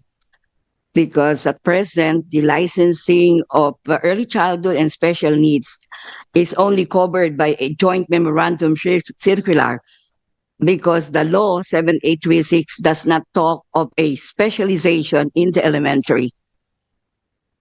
It's a straight program. But this law now talks of a specialization in K-3. So I think this needs some TWG meeting that will cover PRC, CHED, of course, and DepEd. Yeah. It's history. It's a long history of these majors and specializations. But right now, the focus is really on specializations. I'm happy that we have this. I just don't know if the early childhood law or early childhood majors can carry the K-3 specialization, because I can see that there are certain subjects here that are also covered by the curriculum under early childhood, something like a bridging something of the two specializations. It needs really a lot, some work on this. Thank you for that. We need you for the TWG on how to sort it out. And my Yes. question also would be, do we have the teachers who will teach in the K-3 for foundational learning? Well, the bill that I filed is well-intentioned and studied by the DepEd, no, not DepEd, the Knowledge channel. Perhaps Rena's also online can explain. But do we Yeah, have we the have. teachers? How about their licensing? Do we yes. have the specialists to do Yes. this? Mm-mm. In the last March licensing examination, around 500 plus specializing in the early childhood made it. Mm-mm. So it's really a special major specialization, early childhood education, which is, I think, would cover also grades 1 to 3, Mm. but it's really focused on early childhood, if we call it early childhood. But this one is different. It's K-3. Mhm. It's not, as I said during our times, mayroong primary from grades 1 to 4, and then when you reach grades 5 to 6, you're in the intermediate. But we name it differently Panahon now. ko rin. Primary, Primary, tapos intermediate. intermediate, and then high Pero school. Pero may grade 7 ako, na grade 7 ako, panahon ko. Yeah, there were grades. Magkapanahon ba tayo? Hindi naman po Yes. yata. No? Yes. Yes. I think you are younger. Okay. Natatawa sa akin. But Salamat it's really po. confused. It's really confusing because right now we have different, and well, I guess this bill is very timely to clarify what's really Tama po. kindergarten and primary at that. Oo. Thank you, ma'am. Thank you Thank very you much. also. Yes. Pwede natin sagutin. May solusyon ka ba sa mga rinaise ni Dr. Lucido? Yes, ma'am. We've been working closely with PRC. Actually, may filed bill po ang EDCOM also since 2024, amending the Professionalization Act of Teachers, RA 7836. Pasado na po sa House actually. Dito sa Senate, ang sabi ko nga po, nakatatlong Senate President na yung bill. Naka-subcommittee, pero hinihintay pong mapasa na dito. This will fix the problem that was mentioned by Dr. Lucido. Opo. So it was with the Committee on Civil Service, and then a subcommittee po with Senator Win until recently. Opo. Opo. So, very critical kasi po dati napipilitan talaga yung mga estudyante na iba yung graduate na diploma, iba yung laman ng exam kasi po yung batas 1994 pa hindi rin talaga na-update at nabago, na-improve. So this bill will fix it. And also just to share, ma'am, that currently also in the UWACTEA provisions, for example, that you chaired yesterday, di ba po ngayon may priority programs na pwede na pong isama doon early childhood to incentivize people through the government scholarships to take up very essential courses that our country needs and our schools will truly benefit from. So I think that is really a good step also to mainstream early childhood education. Thank you, ma'am. I just need a 2-minute CR break. Okay.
Thank you, ma'am. Carol. Our final presentation is on the National Coordinating Council for Education. Ito po, kung yung ibang mga batas, 1998, 1994, 2001, ito po 1991. Next slide. The recommendation to create the NCCE actually stems from the first EDCOM in 1991. Pero po simula noon hanggang sa ngayon, hindi siya naging fully functional, hindi po siya na-establish sa pamamagitan ng isang batas. Next slide. In the EDCOM 1 findings in the early 1990s, ito po yung dating itsura ng DEX, ng Department of Education, Culture and Sports. At mula po dito, ipinanganak ang CHED, ang TESDA, at iba't ibang mga units at iba't ibang mga agencies na ngayon ay attached sa DepEd. Next slide. In the envisioned education system, they really conceived that there would be a DepEd, CHED, and TESDA, but because they foresaw the need for coordination, they really planned that there was a National Council for Education that would ensure the coordination of the education system from elementary or even early childhood all the way to higher education and technical vocational. Next slide. Ito po yung mga debates noong 1991 na talagang pinag-usapan nila, hindi pwedeng ihiwalay, i-trifocalize, pero walang council for coordination. Next slide. So this was part of the original recommendations of the first Congressional Commission. Next slide. Since 1991, there was only one point in history where it existed through an executive order of 273 during the time of President Estrada, but it was short-lived because he also left office immediately after. And since then, it was never put up nor functional as a mechanism to ensure coordination across the education system. Next slide. In the first year report of EDCOM, we put forward that many of our concerns are symptomatic only of the lack of three things: a common vision and direction, a venue for regular coordination, and also a close monitoring of our learners, kasi yung estudyante naman po natin na nagsimula ng kinder, pagkatapos ng high school, pumupunta ng tech walk, pumupunta ng higher education. But without that systems level perspective of how our learners journey in our education system, talaga pong bahala na lang, tapos kung sino yung maiwan doon, sasaluhin ng susunod, sasaluhin, pero minsan po hindi nasasalo. Next slide. Against this backdrop, since the 1990s, the three education agencies, meanwhile, have been saddled with multiple interagency responsibilities. Ito po yung sinasabi niyo po, Madam Chair, na napakaraming councils, bodies, technical working groups, na sa bilang po ng EDCOM noong 2023, at least 68 interagency bodies na kailangan puntahan ng 3 agencies, secretaries. Next slide. Ito po yung initial list that we put together, and I think later on in the work of DepEd, in the following years, ang bilang po nila umabot na sila ng 200 plus interagency bodies na kailangan attendan ng DepEd, na sa bawat araw kung mag-attend sila ng isa, kulang na halos yung isang taon kasi quarterly meetings po ito. And these are the many bodies. Meron pong interagency body of antimicrobial resistance, meron pong mga interagency committee on anti-illegal drugs, interagency committee on tobacco. So marami po that the agencies need to participate in. Next slide. Will the creation of this council address the issues pertaining to the 68 coordinating? Yes, Yung so, council, yun na pag-uusapan na lahat. opo. So ang Sa ang 68. deliberations po initially was that baka po lahat ng existing bodies na ina-attenda ng 3 agencies isasubsume na under this one council para kay sa 18 meetings, isang meeting doon na pag-isahin ng conversations. That means we have to have a provision that would be amendatory to all the laws Yes. creating the councils of the 68 ba yun? 68. So Lang- those are 68 laws. More than ngayon po kasi marami po, umabot na yata ng 200 plus yung bilang ng Impossible. DepEd. Impossible. And actually when this So was we know that should be, can you draft that Yes, provision for we us will. if it's not yet here? We will, ma'am. We will. Next slide. The other findings of EDCOM, the trifocalization really resulted in many coordination challenges. Nakita po natin misaligned ang programs, duplicated ang efforts, at marami pong wasted resources. For example, napakarami pong teacher education graduates in specific fields, pero ang kulang po natin, teachers in science, teachers in mathematics, teachers in edukasyon sa pagpapakatao, teachers in music and arts. kulang po doon. Pero dahil po yung data ng DepEd at ng CHED hindi nagtutugma, hindi po natutugma din yung alignment na kailangan for teachers. Sa pag-aaral po ng EDCOM in 2024, yung kakulangan pala ng DepEd ng guidance counselors, 4,400 vacancies. But when we mapped out using CHED data, marami po palang regions ni isang university na nag-o-offer ng Masters in Guidance Counseling, wala. Paano po makakaroon tayo ng guidance counselor kung wala namang universities na nag-o-offer ng program? So hindi po talaga mapupunan yung mga pangailangan ng mga paaralan. This just really underscores for us that the solutions to the crisis is not just DepEds alone, but is shared across DepEd, CHED, TESDA, as well as other agencies. Next slide. Based on these recommendations, the EDCOM our legislators have put forward a concurrent resolution urging the president to establish this body, the cabinet cluster for education in the interim while we are legislating this measure. And the president has agreed and has created through Administrative Order 36, the Education and Workforce Development Group. Next slide. This EWDG created by the president institutionalizes collaboration of the three secretaries, but also including the demand side, which is DepDev, Department of Labor and Employment, and Department of Migrant Workers. And to be honest, Madam Chair, ngayon lamang po nabibigyang buhay yung pag-uusap ulit tungkol ng National Coordinating Council kasi nakita sa pamamagitan po ng three secretaries ngayon na kaya naman pala talagang mag-usap, kayang mag-coordinate. Because to be honest also, hindi na po namin nilagay sa presentation, in previous times, kaya po hindi tumayo itong body na ito, ayaw daw nila na rotating chairmanship because they don't want to be under the other secretary. So nagkaroon ng personality issues, hindi po tinuloy-tuloy yung coordination. But under the three leaders that we have today, we've seen na kaya naman pala basta tutok sa trabaho at tutok sa mission on education. Which is why there is now greater, I guess, impetus or confidence that this body could last, could be the way to make things more coordinated. Next slide. Under the current bill for discussion, the body will be created under the office of the president, with the president as chairperson and with a cabinet secretary as vice chairperson. And this will be composed of the following agencies: DepEd, CHED, TESDA, but also to include the important role of DOST, especially in research and development, particularly in supporting that in higher education, but also DOLE, DBM, and DepDev.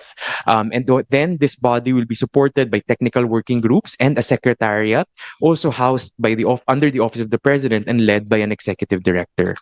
Next slide. Under the powers of the council, it is to continue the implementation of the National Education and Workforce Development Plan, to look at the budget proposal of the agency as a whole, hindi siya tingi-tingi by agency, pero as an education sector, are we funding the most important things? Are we making the most strategic decisions?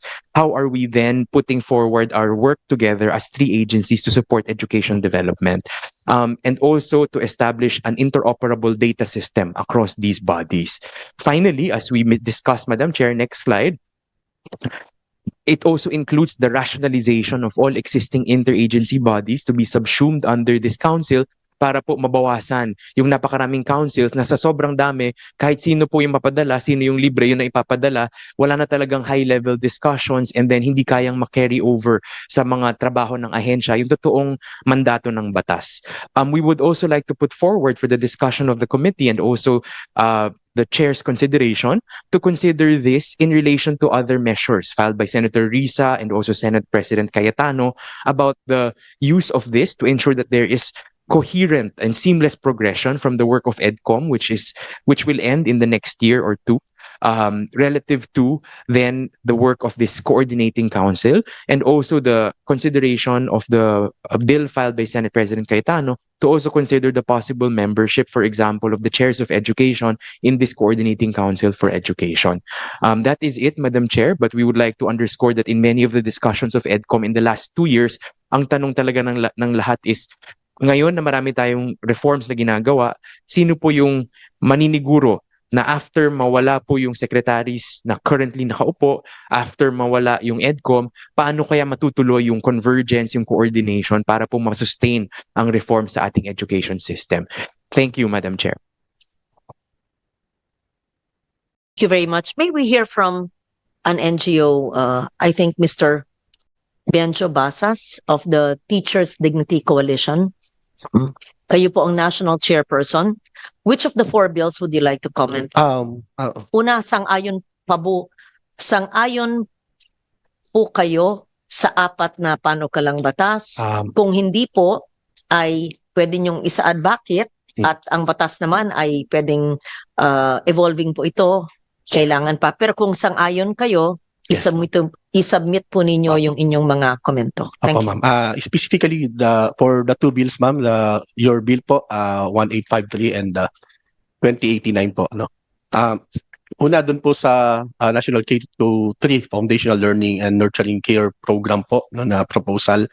Ito rin po yung aming sinasabi parate, no, kapag tinatanong kami bakit mababa yung quality ng ating education na umaabot hanggang senior high school, no, na nung nakaraang mga araw po ay lumabas po yung 1.3 million na struggling readers or reading without comprehension up to grade 11 level, no. So nakita po namin ang magandang maidudulot po nito, no.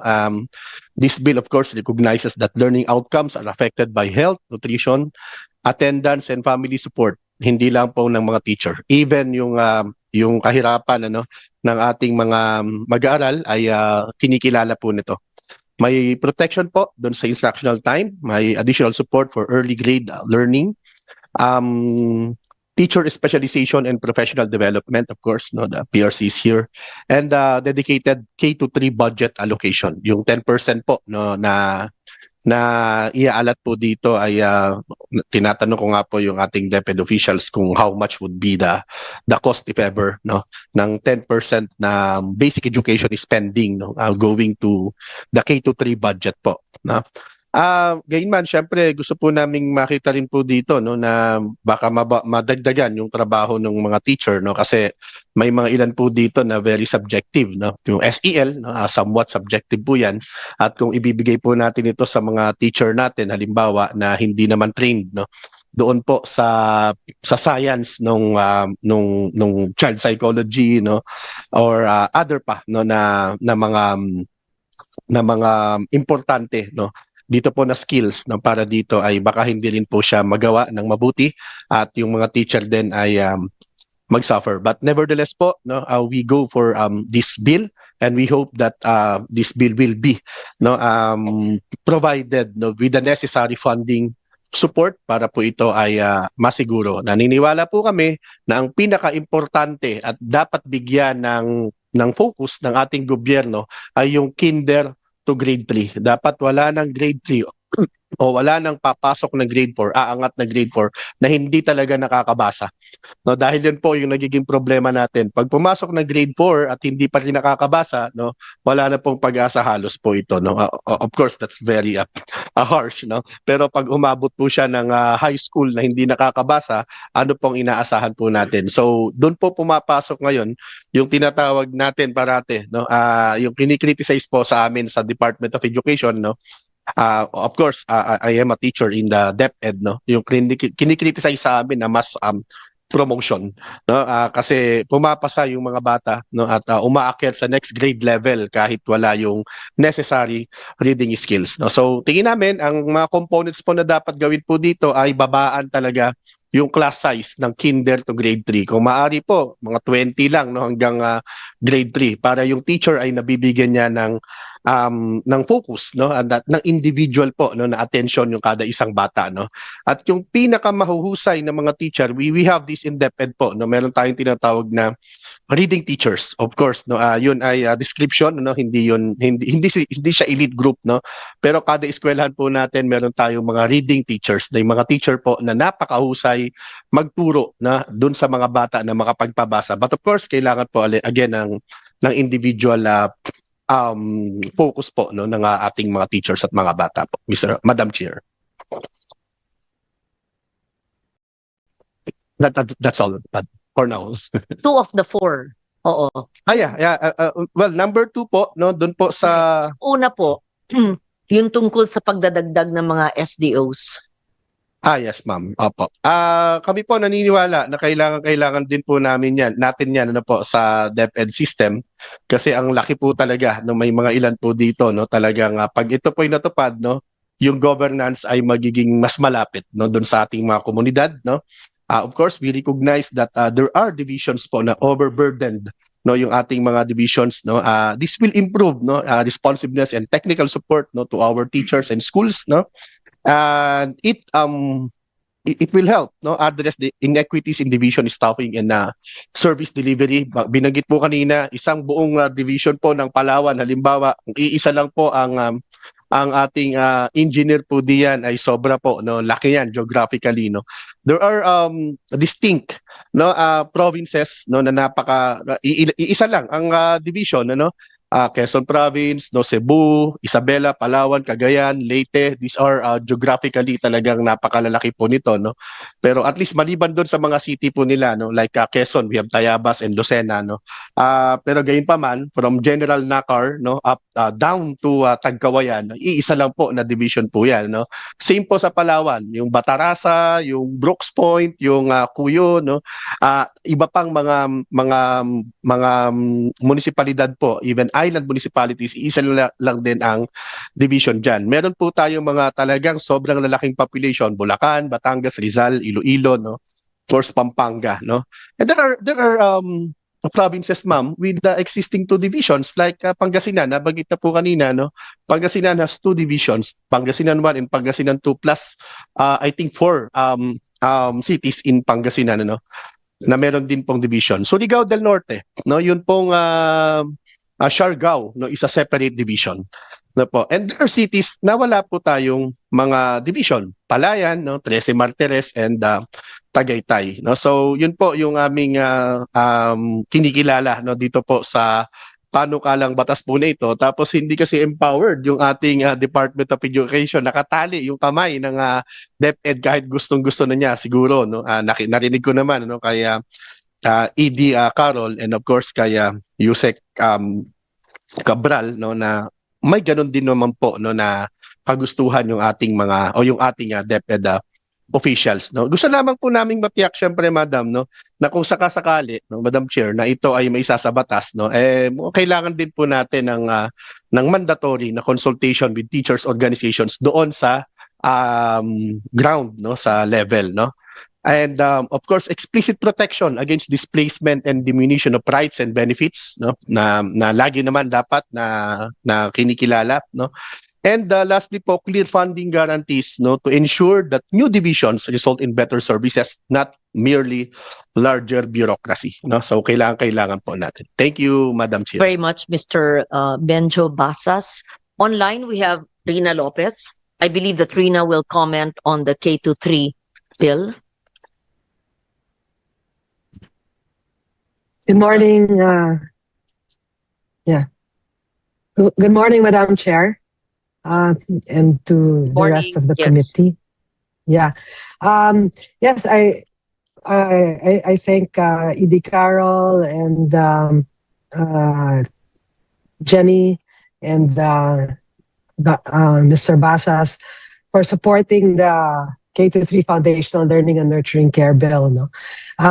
We believe that it's really very important because grade 3 is really the make or break point also for learning. No? Programs alone are not enough. What this bill does is it will really create or elevate K-3 from a Department of Education intervention to something that's a whole of government, whole of society program. No? If it's okay, I'd like to talk a little bit more about it. Proceed.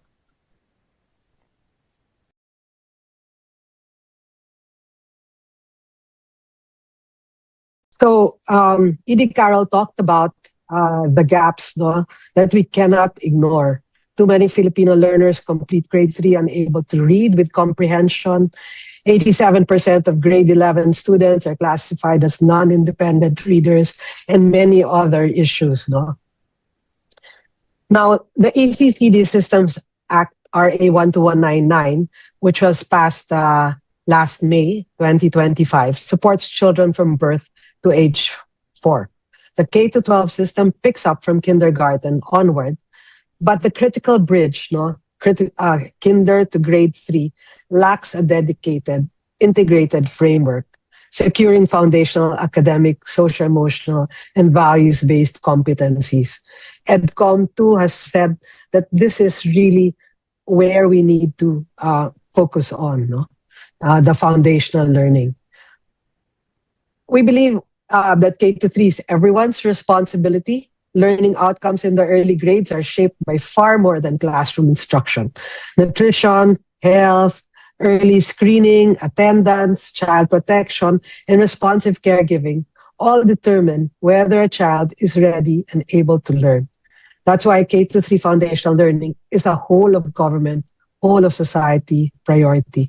So while DepEd is the lead implementing agency for the National K-3 program and instructional standards, you have the ILG and the LGUs that integrate the K-3 priorities into local development plans, budgets, and service delivery.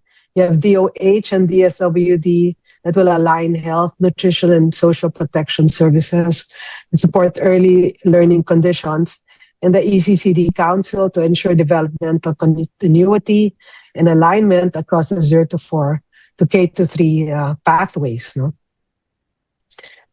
And the science is clear, no, behind the strategy, the 0 to 8 pathways.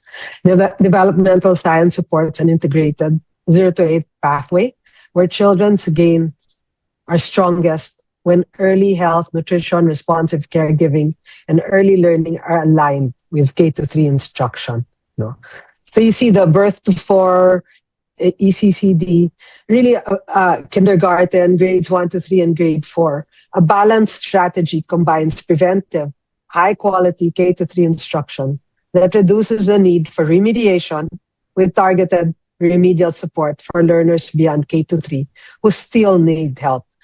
Crucially, this proposed act is designed to be implemented together with RA 12199 to ensure a seamless, coherent continuum from birth through grade 3. As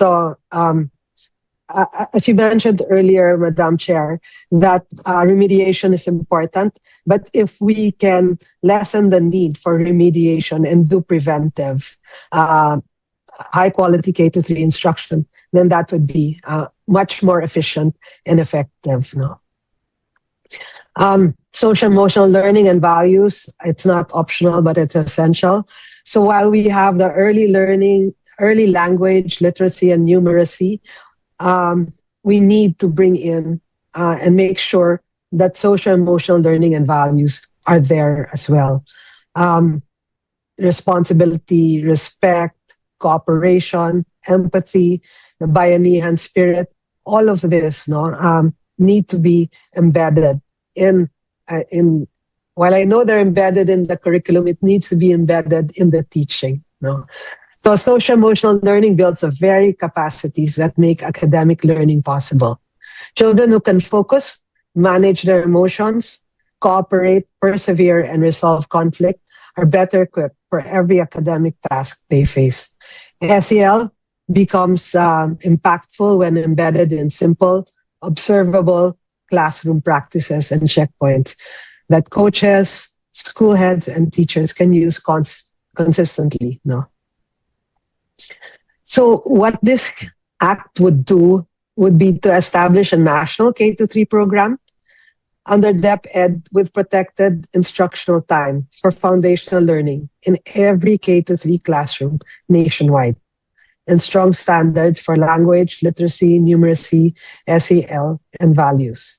It affirms shared accountability, while DepEd leads national agencies like the DOH, DSWD, Department of Agriculture, LGUs, families, and communities share accountability for the enabling conditions: health, nutrition, child protection, attendance, and responsive caregiving. It mandates functional linkages. It requires coordination between K to 3 programs and health nutrition services, ECCD, parenting support, early screening and intervention, and SEL and values integration in the pedagogy and school climate. Professionalizing K to 3 teaching. We really need to move towards specialized preparation and assignment for K to 3 teachers with robust in-service development, coaching, and mentoring for current early grade educators with a clear transitionary provision to protect current personnel. So I think it's been talked about also by Dr. Lucido, by Carol, Edie Carol, no, and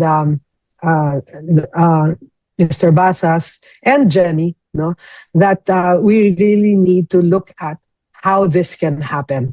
But I think it does need to happen. No, we really, because teaching in the early grades is very different from teaching in the older grades.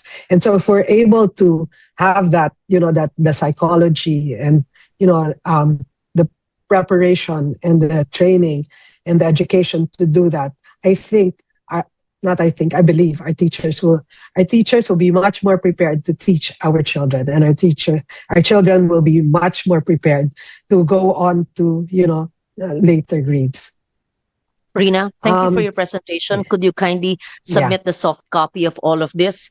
We're running out of time, and we have two more speakers, and we'd like you to go online because there could be other comments yet on this proposed bill. This is just one of the 4 bills we're taking up today. But thank you for that. I know you many more pages. Yes. Would you like to wrap just up? One. Yeah. Yes. I when we spoke, you asked us to do like a pilot in some cities and municipalities, and we've started doing that with Quezon City. We've had a workshop. We did the mapping, and they're very excited. Mayor Joy and her team are very excited for us to implement this law, this act, together with RA 12199 and the SB 1853. So we're very excited about that as well.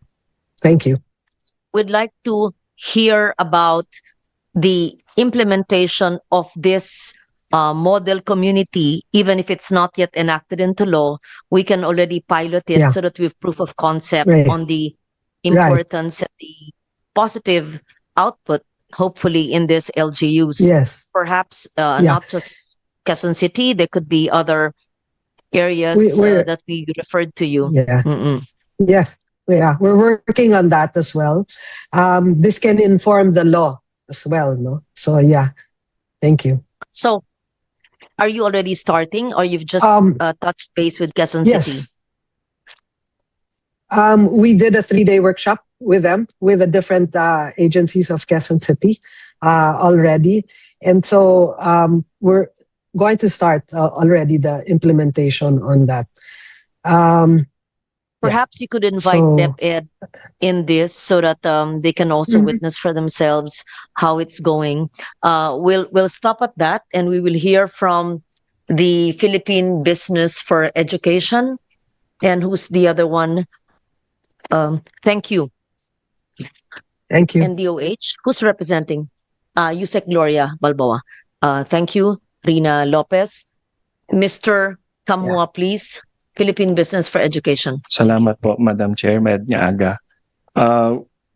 We from the Philippine Business for Education po would like to comment first on Senate Bill 2089, that is to on the intent, Madam Chair, to amend Republic Act 9155. We fully support the bill, Madam Chair.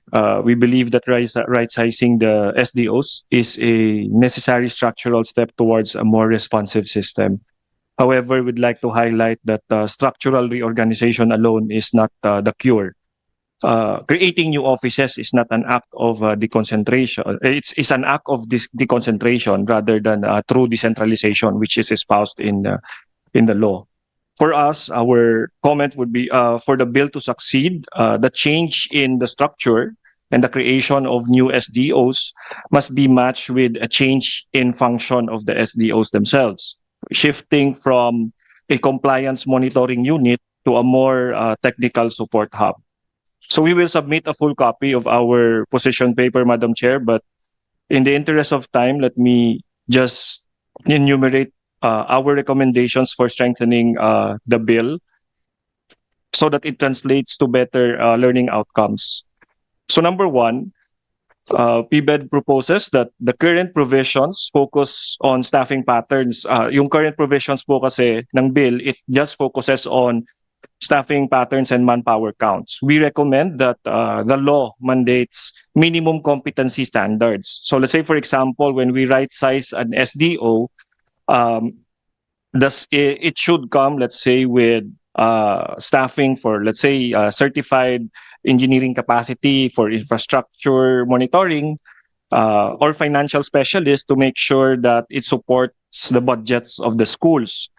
We believe that no SDO should be established without a guaranteed complement, at least of these technical experts that will man the SDOs.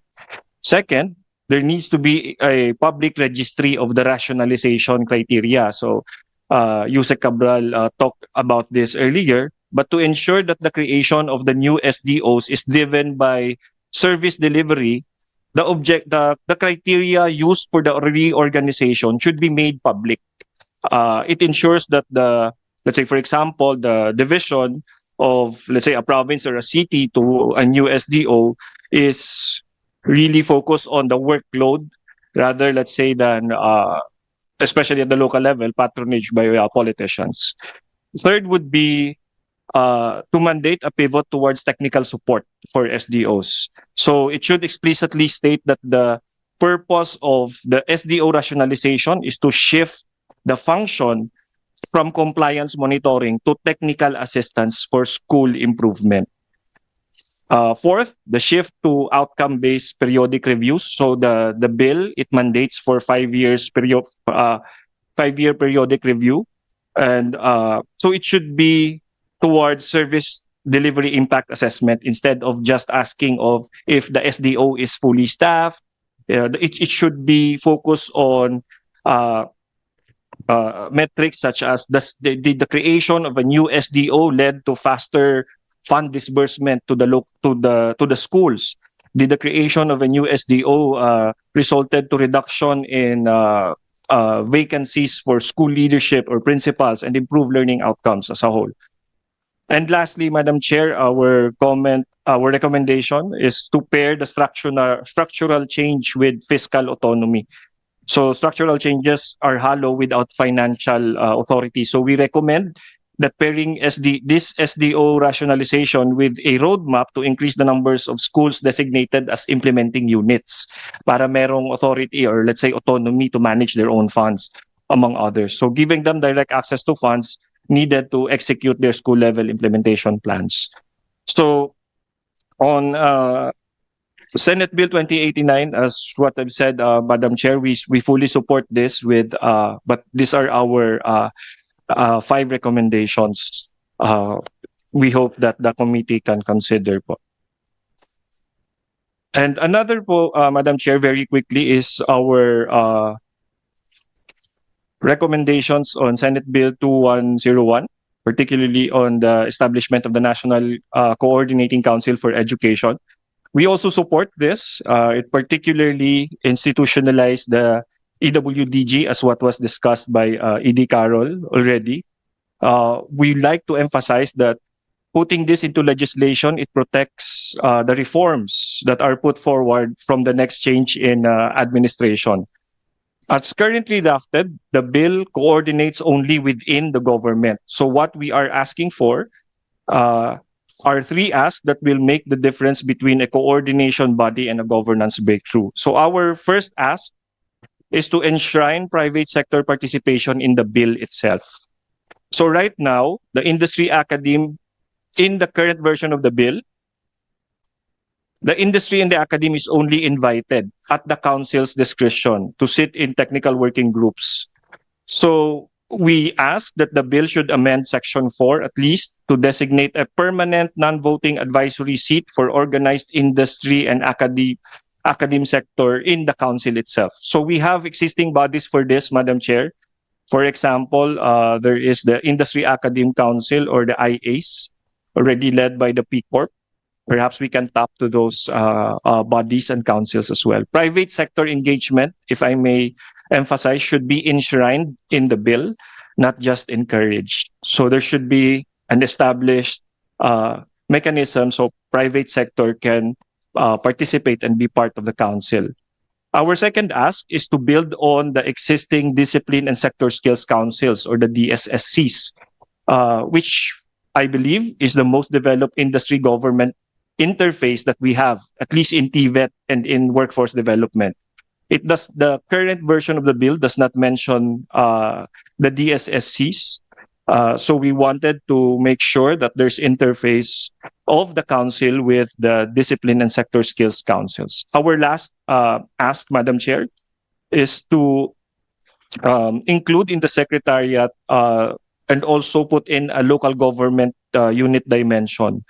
So the establishment of the EWDG under AO 36 already directed the local government units to at least support the EWDG. But in the current, in the Senate Bill 2101, there was no mention of coordination or support needed from the local government units to the council itself. We in PBED, we believe that education delivery is mostly local, and the national coordination body that does not take into consideration, let's say, the functions of the local government, particularly on the local school boards, will not close the learning gaps that actually matter. So in closing, Madam Chair, we urge the Senate to pass the Senate Bill 2101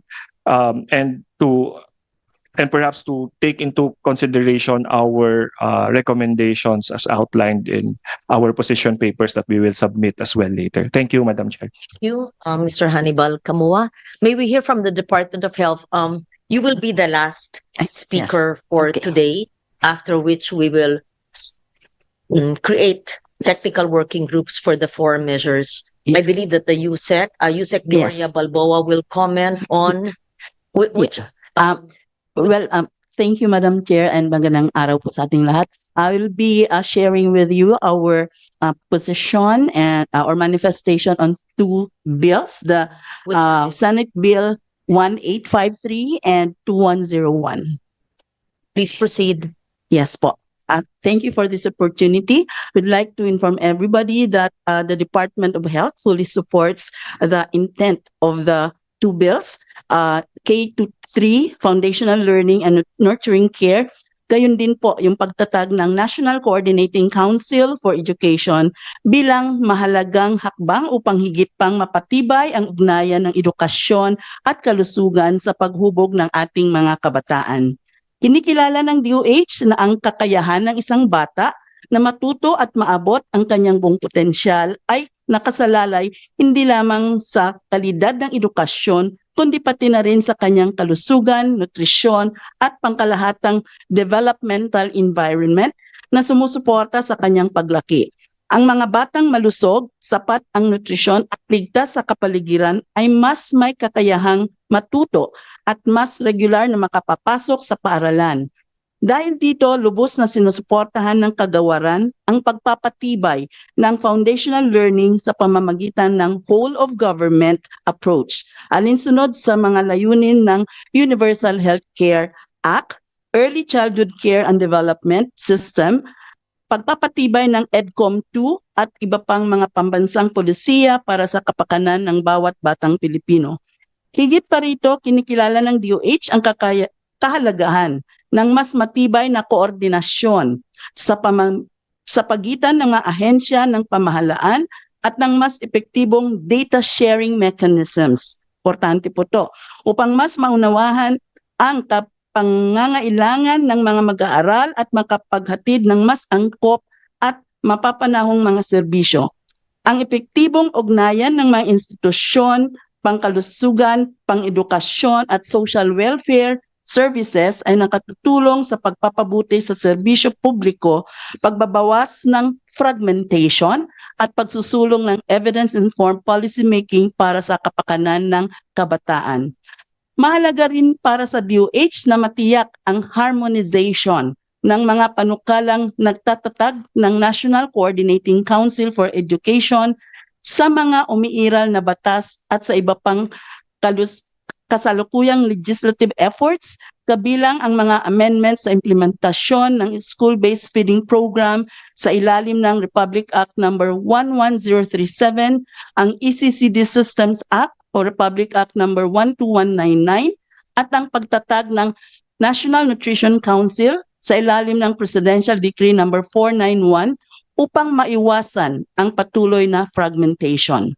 Muli, ipinapahayag ng Department of Health ang pangkalahatang suporta nito sa mga panukalang batas na umaasa sa patuloy na pakikipag-ugnayan sa komite at sa iba pang mga stakeholders para sa kanilang epektibong pagpapatupad. Yun lamang po, Madam Chair. Maraming salamat po. Thank you very much. I wish I could have heard each and every presentation, but it needs to be submitted soft or hard copy. I am grateful for the attendance of everyone today. So many things are going on, and I also need to attend to the others. If I had my choice, I would hear you the whole day, right? But just to summarize, the creation and rationalization of the schools division offices, that is really needed. It has been pending for more than a decade, and I suppose nobody is opposed to this. DBM will have to present to us the budgetary needs, or perhaps DepEd will have to coordinate with DBM regarding this. On the Adopt a School, this is also quite long overdue because the original measure was enacted in 1998. And we cited a provision or certain provisions that can be implemented already, even if the law is not yet enacted, like the online portal. Yeah, we encourage the agencies to do it. Then the K-3, it's a new measure. It is the missing link or the missing middle in ECCD and K-12. It has to be studied further and discussed in PWG, taking into consideration the comments of the PRC, Dr. Lucido, thank you, and all the others as well. But I think the time has come so that we don't wait another year, and we confront the problems without the solution. At least we have the solution, I think, and it's being done even before the law is enacted. Let's see the outcome in certain LGUs where it's being pilot tested by the private sector. And what is the third? Why did I miss? Oh, the council, the National Coordinating Council for Education. Again, I'm 50-50 about this. While I'm an author, I also am wary about creating another council. But if the provision can actually legally put all the memberships in the councils under this council, the 200 plus councils, which is impossible to attend, will be subsumed in one council. But we can study that further and discuss it in a technical working group. I will, the committee secretary, my office, and the EDCOM will consult with DepEd and the other agencies, CHED and TESDA, on who should be present. And we must include the private sector and those who are actually experiencing the problems and the challenges of basic education on the ground in the technical working group. Well, the technical working group is usually headed by our technical experts and our staff. I will be present in all TWG as if it was a hearing. Okay? So it's like a hearing, except it's technical working group. Pero we will assign staff in charge. Pero gusto ko ako pa rin. Isa-shepherd ko ito hanggang matapos. So thank you very much to all of you. Thank you for your patience. Thank you for your insights. And we are looking forward to our cooperation to enact this. What I want the ComSec to do with my staff and with EDCOM is to have a timeline on the 4 bills until enactment.